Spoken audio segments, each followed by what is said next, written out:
Bonsoir à toutes et à tous et bienvenue dans cet entretien exceptionnel avec le président Patrice Talon qui prend aujourd'hui la parole au cœur de ce qui ressemble à une tambouille préélectorale. Monsieur le Président, bonsoir. Bonsoir. Merci de nous recevoir ici dans l'un de vos bureaux du Palais de la Marina. Monsieur le Président, l'ambiance préélectorale, vous le savez, elle n'est pas des plus sereines, puisqu'il y a encore des partis politiques qui n'arrivent pas à satisfaire aux conditions prévues par les lois électorales. Comment appréciez-vous cette situation? Et puis, avec le recul, est-ce que la réforme du système partisan n'est pas un peu trop exigeante? Je dois vous avouer que la situation dans laquelle se trouve la dynamique électorale ne m'enchante pas du tout. Elle porte préjudice à l'image de notre pays. Mais pour autant, il n'y a pas lieu d'indexer la réforme du système partisan, encore moins le code électoral. Les infortunes qui s'observent chez les démocrates sont-elles la conséquence d'un code électoral trop contraignant ou résultent-elles d'une main cachée, en l'occurrence celle du président Talon? Comme je suis devenu le souffre-douleur du président Boni et le bouc émissaire idéal pour tout ce qui ne va pas chez les démocrates, que puis-je dire pour ne pas être condamné? Je suis le coupable idéal. Mais avant d'aller à l'échafaud, je vais vous dire à vous toute la vérité. Tout ce que j'essaye de couvrir depuis fort longtemps en raison de ma charge et de la réserve que cela m'impose. En effet, depuis 2016, mon prédécesseur, le président Boni, s'emploie avec beaucoup d'énergie à faire échec à toutes les réformes, quelles qu'elles soient, et à l'action publique, quel que soit le secteur. Avant 2016, tout le monde priait pour une réforme du système partisan. Nous l'avons engagée et j'en suis fier. Elle consistait à encourager, voire contraindre, les partis politiques au regroupement.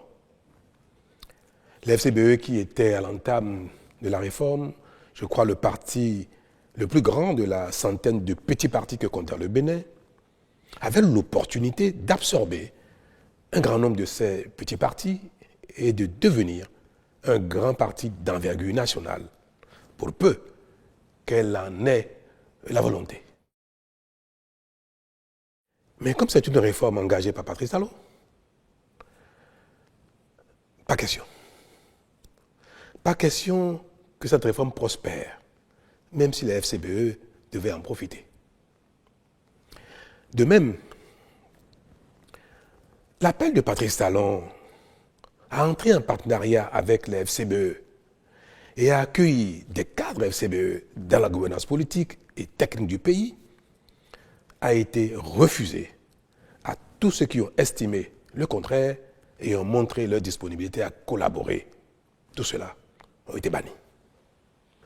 Cette volonté du régime de la rupture d'associer toutes les compétences et bonnes volontés, quel que soit leur bord politique, à la construction du pays, s'est manifestée très tôt, et ce, dès la formation du premier gouvernement. C'est dans cette perspective d'ailleurs que M. Jean-Claude Oussou, membre du staff de campagne de Lionel Zissou, a été appelé au gouvernement en qualité de ministre de l'Énergie dès le lendemain de l'élection présidentielle. Beaucoup d'autres, en raison de leurs compétences techniques ou de leur leadership politique, ont été appelés pour servir le pays aux côtés de Patrice Talon, élu comme président de tous les Béninois et non comme président d'une partie des Béninois. Certains restés fidèles à la ligne du parti et de son chef, je parlais des FCBE, du président Yaya Boni, sont manifestement entrés en quasi-rébellion contre le nouveau régime, et ceux qui ont choisi de servir le pays à mes côtés ont été, comme je l'ai dit, purement et simplement bannis. Ce sont ces deux phénomènes, refus d'adhérer aux réformes politiques et refus de toute collaboration avec le nouveau régime qui ont conduit pratiquement à la scission des FCBE, puis à la création du parti Les Démocrates. Je résume. Et je peux vous dire que le point d'orgue de cette opposition radicale de principe a été atteint à l'occasion des élections de 2019. Mais de quoi s'est-il agi concrètement, Monsieur le Président? Mais vous n'avez pas manqué, en tant que Béninois, de suivre les événements, tout ce qui s'est passé au Parlement, puis à l'occasion de l'élection, avec les drames qui ont suivi. Souhaitez-vous que j'aille dans le détail? Allons-y, on veut bien comprendre, Monsieur le Président. Je crois que c'était en février 2019 que j'ai reçu ici au Palais l'ensemble des partis politiques représentés au Parlement. Parce que nous venons d'engager la réforme du système partisan. Les textes adoptés qui répondaient parfaitement à l'attente de tous avant 2016, ces textes ont commencé à être boudés par une partie de la classe politique, notamment les FCBE d'alors. Et ils ont estimé que les nouveaux textes n'étaient pas convenables, trop rigides, et risquaient de ne pas les faire gagner des élections. Mais comme nous sommes au début du processus et qu'il fallait trouver un terrain d'entente, j'ai accepté que l'ensemble des acteurs politiques au Parlement se mettent ensemble pour trouver les textes qui, selon eux, permettraient à tout le monde d'aller aux élections sereinement, tout en engageant la réforme du système partisan. Ne pas rester au statu quo de notre passé connu, excusez-moi le terme, de pagaille politique, mais d'engager une réforme qui reste à la portée des uns et des autres. Des rencontres ont eu lieu au Parlement, sous la présidence de président Ongbedi, président de l'Assemblée à l'époque, et un consensus a été trouvé. L'ensemble de tous les acteurs représentés au Parlement ont abouti à un consensus. Je crois que ce consensus a été consigné dans un document le 18 mars 2019. Ceux représentant l'opposition dans le comité sont allés voir le président Yaya Boni pour lui présenter le consensus. Mais tenez-vous tranquille. Le président Yaya Boni a refusé que le consensus soit adopté, que les tests prévus pour être votés afin non seulement d'engager la réforme, mais de permettre à tout le monde d'y aller plutôt aisément. Ces tests ont été refusés par le président Boniaï, qui a dit aussi, ceux qui sont venus le rencontrer, que les choses n'ont qu'à rester en l'état. Que si l'élection ne doit pas avoir lieu, elle n'aura pas lieu. Et que nous verrons bien.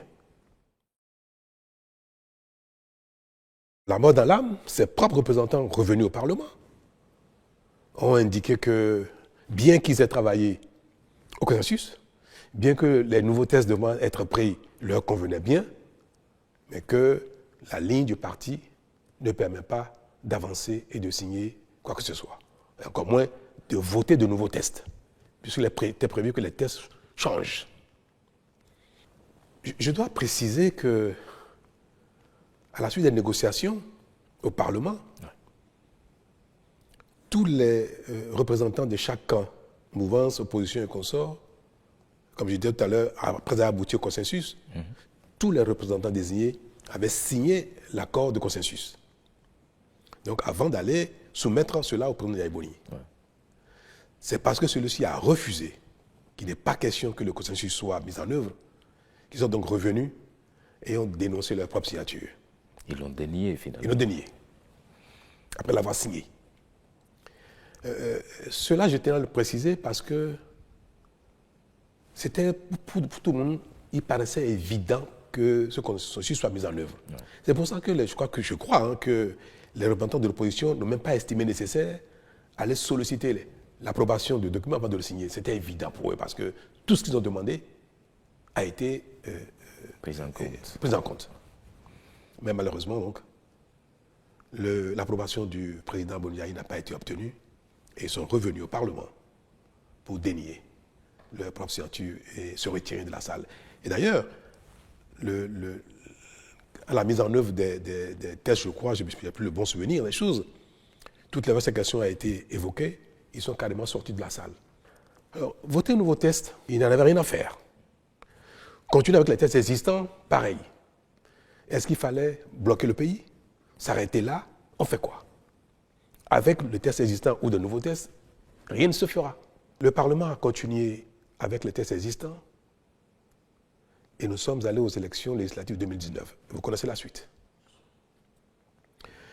Et c'est quelque chose que je n'ai jamais voulu évoquer dans ces détails-là parce que je pense que, comme dit le président Aymon lui-même, les intrigues du genre peuvent être gérées sans que l'opinion dans son ensemble ne découvre ces détails qui ne nous honorent pas, et encore moins un ancien président de la République. Mais je suis tenu à la fin de dire, que tout le monde m'entende, que ce qui s'est passé en 2019, c'est le président Ayboni qui a été le seul responsable. Il a empêché la tenue normale des élections. Il a empêché les démocrates de participer aux élections. C'était l'FCBE à l'époque. Parce qu'il a empêché que des tests consensuels soient mis en œuvre pour permettre une élection apaisée. Il a pratiquement empêché que les élections aient lieu dès l'adoption des tests au Parlement. J'ai assumé. J'ai été vu comme celui qui est à l'occasion, qui est à l'origine des violences électorales que nous avons connues. C'est mon rôle, je suis dans la charge, j'ai assumé. Mais ce qui se passe et qui continue de se passer ne peut pas me permettre de rester silencieux indéfiniment. Alors, je crois qu'à la suite de cet événement, nous avons eu droit à l'installation de ce Parlement qualifié de monocolore, la 8e législature. La 8e, oui. Donc, qui s'est installé sans la FCBE et qui a été qualifié de monocolore. Mais devrions-nous arrêter toutes les réformes en raison de cette situation? De l'opposition du président Aymoni Yayi, de faire partie du pays normal, ou bien fallait-il continuer à construire le pays en faisant les réformes, en espérant que la foi dont le président Boniaï se réclame finirait par l'assouplir.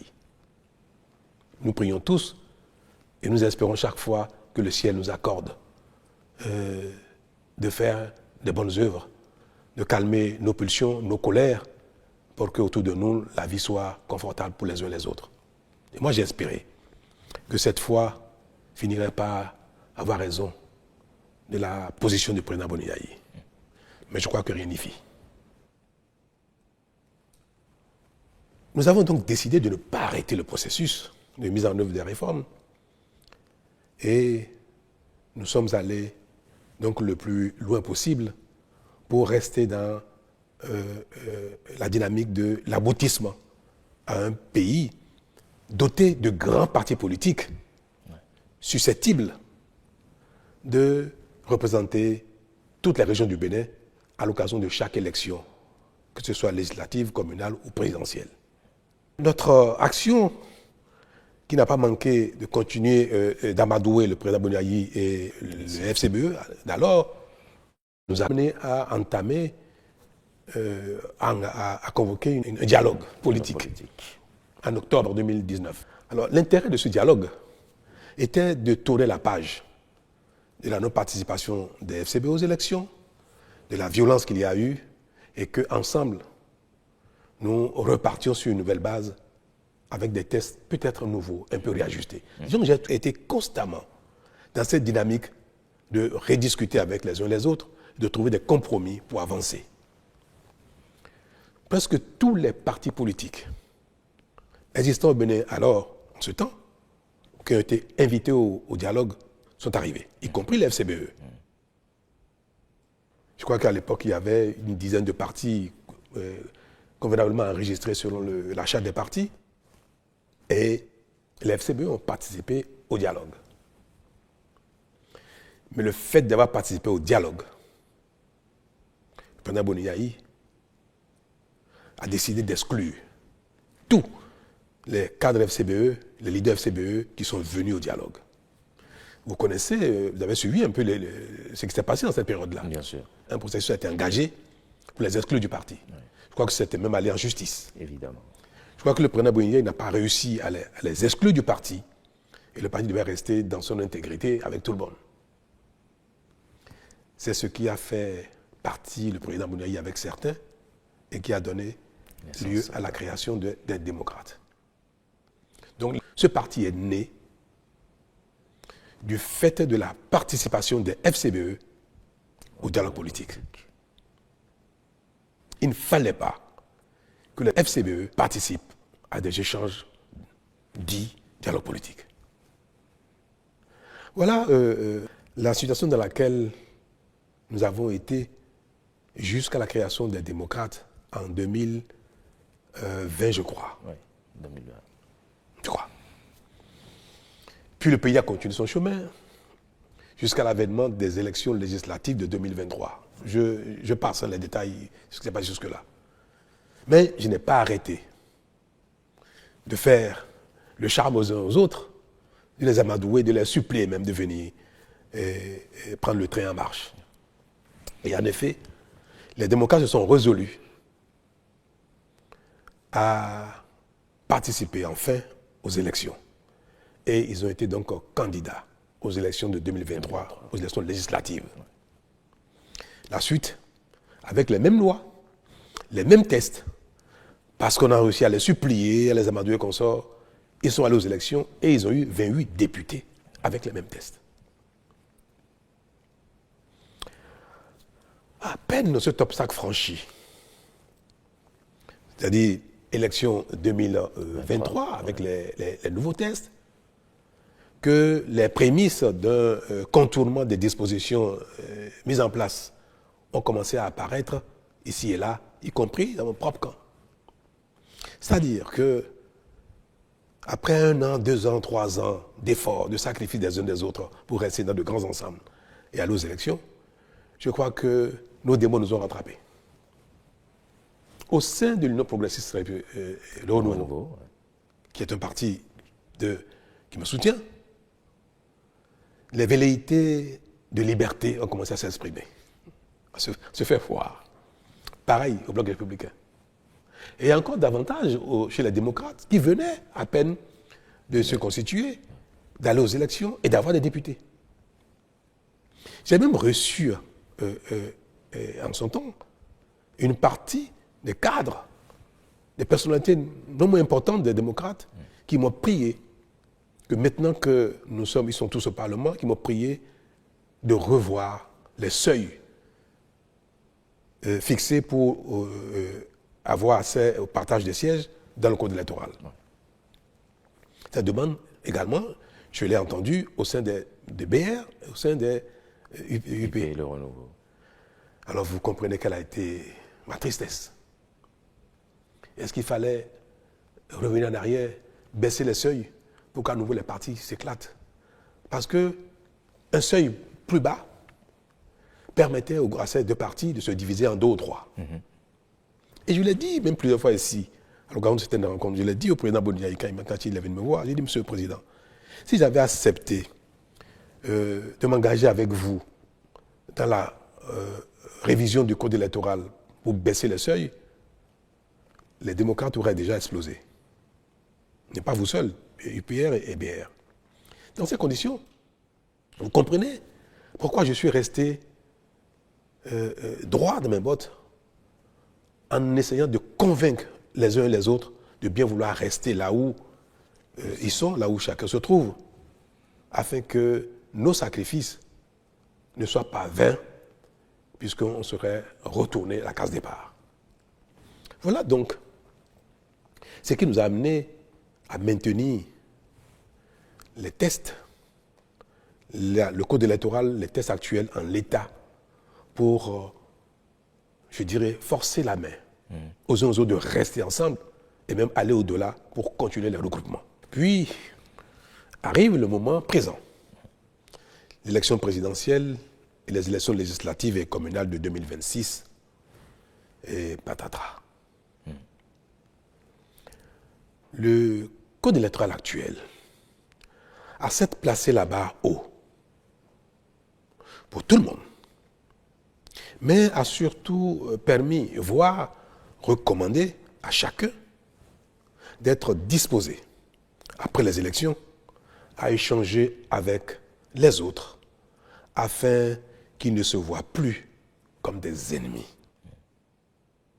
Car c'est ce qui se passe actuellement. Et cela ne doit pas continuer. Ce que je dis par là? Vous observez que les échanges politiques, tout ce que fait le régime actuel et la réaction, les commentaires, l'opposition des partis dits d'opposition donnent l'impression que nous sommes dans un champ de bataille, sur un ring. Et ça, je l'ai dit une fois, on ne peut pas construire le pays quand on a l'impression qu'il y a une partie du pays contre une autre. Je suis à la fin de mon mandat et ce serait regrettable que je ne fasse rien pour que les choses changent. Ce n'est pas quelque chose qui m'a enchanté. C'est quelque chose dont j'ai souffert tout le temps. Et le moment est arrivé pour moi d'œuvrer à ce que, pour la suite, les choses ne se passent plus ainsi. Et je vais l'illustrer par un fait qui s'est passé il n'y a pas longtemps. Ouais. Le vote du budget de l'État 2025. Quand le gouvernement a travaillé sur le projet de budget, le ministre des Finances est allé au Parlement rencontrer les divers groupes parlementaires, les diverses commissions, pour échanger sur l'articulation du budget et ses détails. Les démocrates, pour une fois, ont participé au débat et ont fait des observations pertinentes et ont suggéré des modifications et des amendements au projet de budget. Le ministre des Finances s'est employé à prendre en compte la quasi-totalité des observations et des recommandations des démocrates. C'était une belle occasion pour montrer que le pays est un, indivisible. Et je profite pour l'en féliciter à nouveau, mais toutes les gymnastiques possibles ont été faites pour que toutes les observations soient prises en compte et toutes les recommandations des démocrates soient intégrées au projet de budget.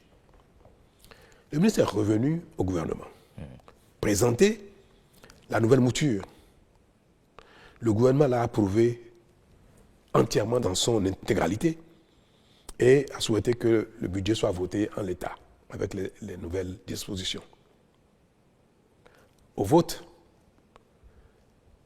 les démocrates ont fait exactement ce qu'ils ont l'habitude de faire, exactement le contraire de ce qu'ils ont souhaité. Quelques jours avant, ils ont voté contre le budget. Comment ça peut se comprendre? Et nous avons appris dans les coulisses que le compte rendu qui a été fait au président Yahya Boni pour solliciter son accord avant de voter le budget, que cet accord n'a pas été obtenu et que le président leur a interdit de voter le budget, bien que celui-ci ait pris en compte la quasi-totalité de leurs observations et recommandations. Ce n'est pas acceptable. Et vous voulez que, passant la main, je ne sais pas à qui, que je ne recommande pas que le pays continue ainsi. On a l'impression que la compétition politique s'exerce dans une adversité éternelle. Qu'après les élections, les partis ayant été en course deviennent des ennemis. Mais ça ne se passe nulle part comme ça. C'est vrai. Cela arrive quelquefois dans quelques endroits du monde. Mais pour un pays où tout est à construire, le consensus est indispensable pour non seulement faire les efforts nécessaires, engager nos populations dans les efforts, présenter aux partenaires de développement que nous sommes, nous voyons tous le développement du pays comme un impératif et que nos guerres ne sont pas de nature à empêcher les grandes actions et notamment un budget. Vous voyez ce qui se passe en France? La France peut se permettre de ne pas avoir un budget. Le pays est grand. L'industrie, le commerce fonctionnent parfaitement sans l'État. Et l'État n'est pas le principal acteur économique. Au Bénin, la paralysie de l'État serait une catastrophe. Donc on ne peut pas. Pendant qu'ailleurs, les gens s'entendent, qu'ils soient de bords différents, pour travailler ensemble, pour trouver un consensus, on ne peut pas ici, même si un consensus est trouvé, dire que nous sommes des ennemis et dire qu'il faut que le pays soit bloqué, paralysé, pour peut-être qu'il y ait des élections anticipées, ou qu'il y ait des coups d'État, ou qu'il y ait je ne sais pas quoi. C'est malheureux. Et je prie tous les dieux pour que l'avenir du Bénin ne se conjugue plus en de tels combats politiques et autres, en de telles dynamiques de confrontation éternelle. Et c'est bien pour ça que je suis aujourd'hui favorable à ce que nos tests, le code électoral et autres, obligent les gens, certes à aller en compétition, mais à travailler après ensemble pour l'intérêt national. Et je l'ai dit aux jeunes que j'ai rencontrés il n'y a pas longtemps ici au Palais. J'ai dit, mais qu'est-ce qui oppose UPBR? Qu'est-ce qui oppose UPBR et les démocrates? Qu'est-ce qui nous oppose fondamentalement? Si ce n'est une question de feeling. Nous avons les mêmes besoins d'eau, d'électricité, de routes, d'emploi, de bonne santé, d'éducation. Et ces choses-là ne relèvent pas d'une idéologie. On peut aller à la compétition, mais on peut travailler ensemble. Et le monde va ainsi. Regardez en Allemagne. Nous avons vu pendant longtemps que la CDU et le FDP, je crois, qui ont souvent des partis challengers, qui se challengent, qui vont aux élections ensemble, c'est-à-dire les uns contre les autres, une fois les élections finies, ils se mettent ensemble pour gérer le pays. Et chacun apporte sa pierre à la réflexion, chacun apporte sa contribution à la définition de la politique nationale. Et on pu observer que, à la suite de ça, la même CDU avec le SPD, pareil. Partout dans le monde aujourd'hui, regardez en Europe, on observe bien que les populations ont beaucoup évolué, les peuples ont évolué, la dynamique démocratique a évolué, les libertés ont évolué. Donc, il n'est plus convenable qu'un seul camp dise qu'il détient la vérité et qu'il s'impose aux autres. Il faut mettre les vérités ensemble pour construire un pays. Mais mettre les vérités ensemble requiert dans un système démocratique que d'abord les vérités se confondent dans les urnes. Une fois que l'un a gagné, parfois on peut gagner une élection à une voix près. 49,49% peuvent perdre au profit de quelqu'un, d'un groupe qui a fait 51,01%. Ça ne veut pas dire que les 49% ont tort. Non, il faut que pour construire le pays, les responsables, les divers leaders se mettent ensemble d'une certaine façon pour définir la conduite du pays, chacun dans son rôle, chacun dans son couloir, chacun selon ses compétences. C'est bien cela, et de ça qu'il s'agit. Et c'est pour ça que j'ai dit aux jeunes, mais demain, après les élections, si les démocrates gagnent, pourquoi ils ne travailleraient pas avec l'FCBE? Pourquoi pas aussi avec peut-être UPBR? Que si le BR gagne les élections, UP, pourquoi ils ne travailleraient pas avec les démocrates, soit au Parlement, soit même dans un même gouvernement? Moi, j'ai fait ça. C'est des choses qui peuvent arriver si, pour autant que les uns veuillent bien le faire. Le code actuel prescrit cela.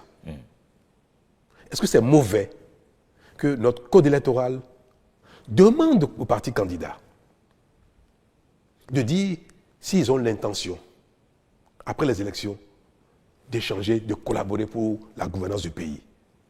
Et si vous le dites, vous avez un bonus. C'est-à-dire les partis politiques qui disent, après les élections législatives, après les élections communales, après les élections de Malaisie, nous sommes capables de travailler ensemble, ils ont un bonus. Et le bonus, c'est que pour les législatives, les 20% qui sont exigés par circonscription électorale, on vous permet de les sommer ensemble. Même si vous n'avez que 10% dans une circonscription, dès lors que vous dites, je suis prêt à travailler, à discuter au Parlement avec un autre groupe qui a 12%, eh bien, vous bénéficiez de ces 12%. C'est une technique pour amener les gens à commencer à se parler. C'est tout. Ouais. Et bien ce code-là, on l'attaque. Tout le monde est en train de signer des accords de gouvernance et parlementaire. mais les démocrates ont refusé. Le président Yaïboni a refusé que les démocrates signent un quelconque accord avec qui que ce soit, y compris l'FCBE. FCBE est une partie d'opposition, même modérée. C'est un parti d'opposition.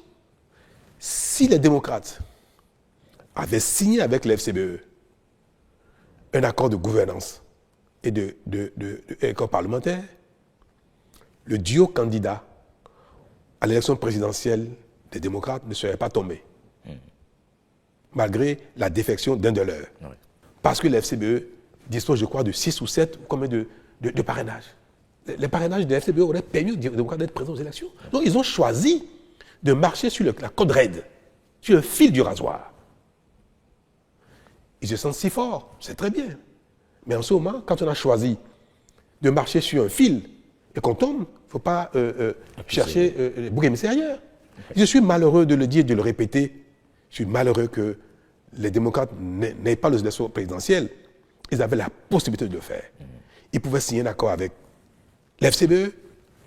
Et moi, j'ai demandé même à l'UP et au BR de rester disposés à signer avec les démocrates un partenariat ou un accord de gouvernance. Si je l'ai dit publiquement, devant le peuple, avec les jeunes, c'est parce que c'est ma consigne. Et je l'ai dit pour que les cadres des deux partis UPBR entendent publiquement que le président de la République, qui est aujourd'hui le chef de la majorité, souhaite que UPBR puisse signer avec n'importe quel autre parti, y compris les démocrates. Je l'ai dit publiquement. Ouais. Qu'est-ce qui, honnêtement, pourquoi Yaïboni ne peut pas accepter de signer un accord avec ceux-ci et dire que si vous gagnez ou si je gagne, nous pouvons travailler ensemble. Mais cette déclaration ne veut pas dire qu'ils ont l'obligation demain de nommer des ministres de parti. Non, c'est juste l'intention. À la limite, même ils peuvent ne pas le respecter plus tard. Mais ce serait bien que le peuple entende, qu'eux-mêmes se disent, travailler ensemble n'est pas un problème quand on est dans le même pays. C'est tout ce que voulait le Code. Et cela leur aurait permis, cette déclaration d'intention leur aurait permis aujourd'hui d'être candidat au présidentiel. Si vous permettez, allez-y, monsieur le président. L'élection législative arrive bientôt. Ouais. Le Code dit qu'à défaut d'accord de gouvernance, à défaut d'accord parlementaire, ouais, chaque liste, chaque parti devra réaliser 20% de suffrages, obtenir 20% de suffrages dans chacune des 24 circonscriptions législatives. Aujourd'hui, aucun parti n'est en mesure de le faire. Peut-être que demain, ils le feront. Ni UP, ni BR, ni FCBE, ni MOEL, ni RN, même les démocrates, en tout cas, ils ne l'ont pas. Je ne sais pas s'ils y parviendront. Nous voulons y arriver là. Nous voulons y arriver. Que demain, nos partis soient d'envergure pour pouvoir être représentatifs partout. Et que partout dans le Bénin, les gens se sentent concernés par l'action d'un parti, le pouvoir d'un parti. Même si le parti n'est pas majoritaire partout, que le parti soit présent, suffisamment présent partout. Comme on n'y est pas encore, et que nous demandons aux gens de se regrouper pour y arriver, mais en attendant d'y être, on demande aux gens de faire des déclarations d'intention. Rien que ça. Que les démocrates disent, je pourrais travailler avec les BR après les élections. En quoi vraiment? C'est noble comme intention. Oui. Ça peut les influencer demain à être un peu disponibles. Mais en quoi c'est une contrainte?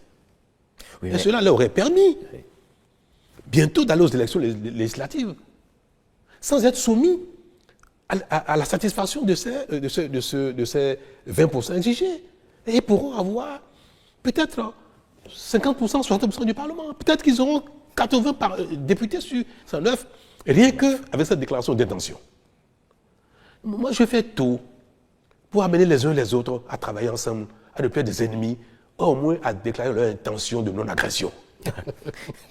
Oui, vous parlez si bien d'intention de non-agression, mais croyez-vous vraiment à la viabilité de ces alliances entre des partis qui aujourd'hui sont d'obédience différentes? Mais vous voyez bien que les obédiences ne sont pas forcément liées à des idéologies de gouvernance politique. Quand on a tout, on a déjà les fondamentaux, on a l'école, la santé, les routes, l'eau, l'électricité, assez d'emplois, on peut parler d'obédience politique, en réalité liée à la vision. Mais aujourd'hui, nos populations demandent aux uns aux autres le minimum, comment je vais dire ça, le minimum de survie. Donc les gens sont dans des divers camps par affinité. C'est tout. Mais je vous ai dit, qu'est-ce qui différencie le PR du bloc républicain? C'est un camp d'affinité. Qu'est-ce qui fait que les démocrates ne sont pas ont quitté le FCBE? Pourquoi à l'époque les FCBE Yaïbouni ne sont pas venus avec moi? Parce qu'il y a un problème à Yaïbouni et à Patrice Talon. Le seul problème que les FCBE ont eu dans le passé, quand ils étaient dirigés par Yaïbouni, le seul problème que les démocrates ont aujourd'hui, dirigés par Beni Yahi, c'est parce qu'il y a un problème entre Patrice Talon et Yaïbouni. La guerre entre mon ami, mon grand frère, l'ancien président et moi, est en train de pourrir l'environnement politique au Bénin. Même l'environnement social. En train de pourrir même la paix et la quiétude, la concorde. C'est dommage. Vivement les élections de 2026 pour que nous quittions la scène politique. Je voudrais tant. Vous le souhaitez? Ah oui, que lui et moi, on quitte la scène politique. Ça c'est peut-être vous, mais peut-être pas lui. Mais je voudrais qu'il quitte aussi la scène politique. Ouais. Car à la limite, on se retrouve dans un conseil de sages pour donner des conseils aux gens, pour faire des arbitrages. Le Sénat voulait vous dire? Mais pourquoi pas? Je ne sais pas quel nom ça va s'appeler, mais il serait bien que nous quittions la scène politique. Notre relation nuit au Bénin. Moi, je fais tout pour qu'il en soit, que ce soit différent, que ce ne soit plus ainsi, mais je n'y arrive pas. Je n'y arrive pas. Je suis pressé que le terme de mandat arrive pour que les Béninois vivent autre chose en dehors de Talon et de Yaïbouni. Vous savez, en 1990, à la conférence nationale, pourquoi les conférenciers ont mis la limite d'âge aux élections présidentielles, 70 ans? Pourquoi? Ça a été affirmé. Les anciens présidents que le Bénin a connus jadis, Maga, Arouma Degbe, Apiti, Zissou, ont pourri la vie aux Béninois par la compétition politique, par la guerre de leadership. À la conférence, paix à l'âme d'Apiti, Apiti n'y était plus, mais il restait encore 3. Maga, Arouma Degbe, Zissou. Presque à l'unanimité, sauf les 3. Les confédérations ont décidé de les mettre à l'écart, de les mettre au repos, de leur interdire d'être candidats. C'est ça aussi, les lois des pays sont faites pour régler les problèmes qui se posent au pays. Moi, je demanderais bien au Béninois, au Parlement, de voter une loi constitutionnelle pour interdire à Talon, à Yaïbouni et à Soglo de faire la politique. Qu'on aille passer nos vacances au village. Votre retraite plutôt. Mais ça devient impératif pour le Bénin. Et je vous le promets. Si les Béninois apprennent à nous oublier demain, les choses changeront très vite dans le pays, plus vite qu'on le pense. Alors, une dernière question, oui. Monsieur le Président. Vous permettez, est-ce que vous pensez que les frondeurs LD aujourd'hui pourraient atterrir aux côtés des partis de la mouvance? Mais beaucoup d'entre eux sont demandeurs. Ah oui. Beaucoup de démocrates sont demandeurs. Quand le président Boni est venu me voir ici au palais il y a quelques jours, il m'a demandé, mais il faut faire quelque chose pour que le duo soit réhabilité. Mais je lui ai dit, je ne suis pas fait de miracle. C'est trop tard. Vous le saviez ça. Pourquoi vous n'avez pas voulu le faire plus tôt? Pourquoi vous n'avez pas voulu faire un accord avec les FCBE, ni avec BR, ni UP? Mais il m'a dit, oui, d'accord, c'est trop tard, mais qu'est-ce qu'on peut faire maintenant? Je dit, monsieur le Président, dites-moi, s'il y a un moyen de le faire, je le ferai. Mais je ne trouve pas comment revenir en arrière. Il souhaitait quoi? Annuler le processus. Il faut repartir. Mais ce n'est pas bien. Il ne faut pas que leur intransigeance, leurs erreurs amènent le pays à faire du n'importe quoi. Donc j'ai dit, monsieur le Président, ce n'est pas possible. Moi, je ne peux rien faire, je ne vois pas ce que je peux faire pour ramener le processus en arrière afin que Maître Agbodjo et l'audio soient à nouveau éligibles. Je ne sais pas ce que je peux faire. Si vous trouvez quelque chose à me conseiller qui est dans mes cordes, je le ferai. Mais quelque chose de réaliste. Et puis nous allons parler de législative. Et je lui ai dit, Monsieur le Président, attention. Ce que vous faites, ne continuez pas, parce que si jamais il y a un malheur aux législatives, vous serez seul responsable. Vous n'allez pas chercher encore talon si jamais les élections législatives se passent mal et que les démocrates ne sont pas au Parlement. Parce que le risque de ne pas au Parlement guette tout le monde. Tous ceux qui veulent aller aux élections tout seuls, ils sont guettés par ce risque-là. Et si ça arrive, et il m'a dit, le président Bouniaï, j'ai entendu dire que j'ai dit que je veux que tout le monde aille au BR ou à l'UP. Mais ce que je lui ai dit, c'est simplement que les uns et les autres discutent, que les démocrates peuvent discuter avec UPBR, discuter avec CBE pour faire une déclaration d'intention, d'amour. Même si l'amour ne se consomme pas après, parfois la déclaration peut suffire. Pour qu'il n'y ait pas ce risque-là. Il est parti d'ici en me disant qu'il me reviendrait là-dessus et qu'au besoin, je pourrais aider à ce que les UPBR acceptent de le faire. Le débat a eu lieu chez les démocrates au lendemain de son arrivée ici. Le débat a eu lieu. Certains ont dit « Alléluia, il faut le faire ». D'autres ont dit non. Et in fine, le président Boni lui-même a dit non. Nous aurons des élections dans ces conditions, quelles que soient les conséquences que ça va générer. Et nous verrons bien après ce qui va se passer. Mais alors il ne se passera rien du tout. Si les démocrates décident d'aller aux élections dans ces conditions, il ne se passera rien du tout. Je vais prier simplement pour qu'ils gagnent, qu'ils enlèvent des sièges pour que le pays retrouve son calme comme d'habitude. Un mot, Monsieur le Président, pour conclure cet entretien. Mais je voudrais conclure cet entretien avec vous et vous interpeller vous-même en tant que Béninois, juste pour dire qu'il faut préserver la concorde, l'unité. Et il faut que chaque personne, chaque leader, chaque Béninois qui, dans sa vie sur cette terre, finit d'accomplir sa mission, un rôle donné pendant un temps, qu'il veuille que ceux qui vont le succéder, quelles que soient les conditions, puissent réussir pour l'intérêt général. Que celui qui part ne souhaite pas le chaos après lui. Je veux dire que la compétition politique ne doit pas se faire au détriment du pays. Malgré nos déceptions, malgré nos divergences, il ne faut pas que nous soyons ennemis au point de compromettre l'intérêt général. Moi, j'en ai donné le signal. J'ai travaillé avec des FCBE au lendemain de mon arrivée à la fonction. Jusqu'aujourd'hui, je continue de le faire. L'ancien Premier ministre Zinsou, qui a été mon challenger aux élections de 2016.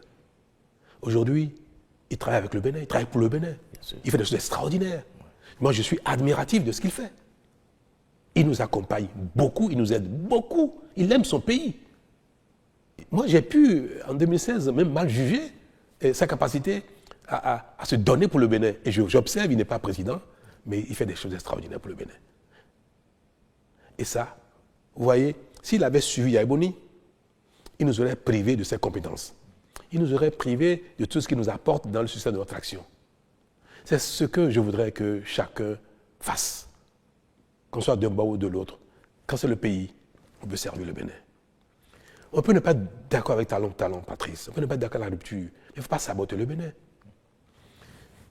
Il y a un monsieur qui fait des posts sur les réseaux sociaux, qui est un poulain du président Yaya Boni, un projet démocrate.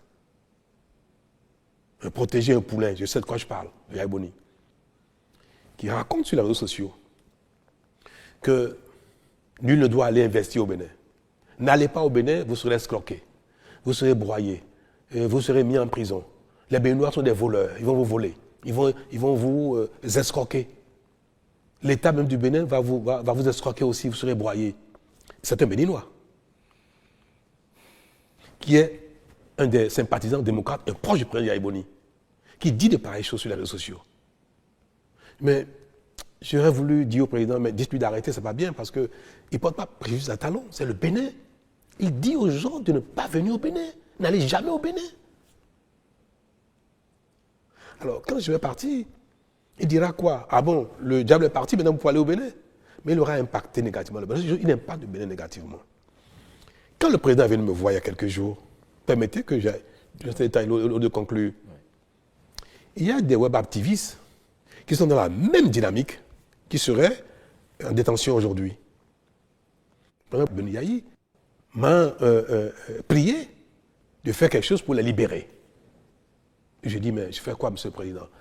C'est la justice je ne commande pas la justice en cette matière. Il me dit, non, faites quelque chose parce que quand ils vont sortir, ils ne recommenceront plus. Je dis, ah bon, Président, vous pouvez en jurer? Il m'a dit oui. Et c'est alors que je lui ai dit, ah bon, donc vous êtes commanditaire. C'est pas bien. C'est pas bien. Donc, je veux donner un mot de fin pour exhorter les uns les autres, exhorter les démocrates à être disposés à tout, disposés à ouvrir. Et je veux interpeller surtout ceux que j'ai vus démissionner des démocrates. C'est malheureux qu'ils aient démissionné. C'est dommage. Mais j'ai entendu qu'ils ont un idéal et qu'ils ne veulent plus continuer à prêcher dans le désert. Et ça, moi, ça m'a touché. Et j'ai ici un message pour eux.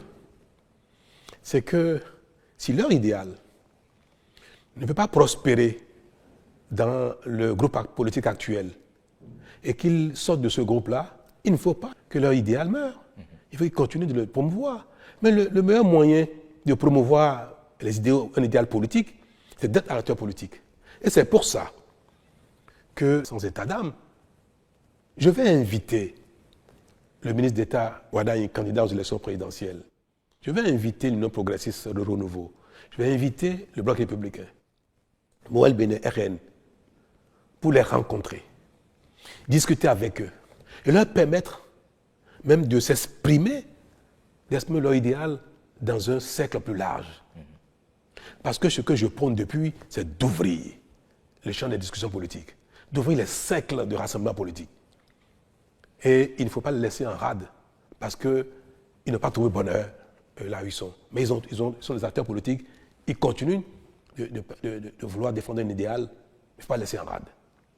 Je serai heureux de les voir, discuter avec. Et je voudrais également que d'autres démocrates qui sont encore dans le parti influencent le président Bouniaï, influencent les faucons du parti pour qu'ils ouvrent des discussions avec les FCBE, avec BA, avec UP, pour que les compétitions électorales ne fassent pas de nous des ennemis. Et ça, telle est ma prière. Et je vais, demain ces jours-ci, agir pour ça.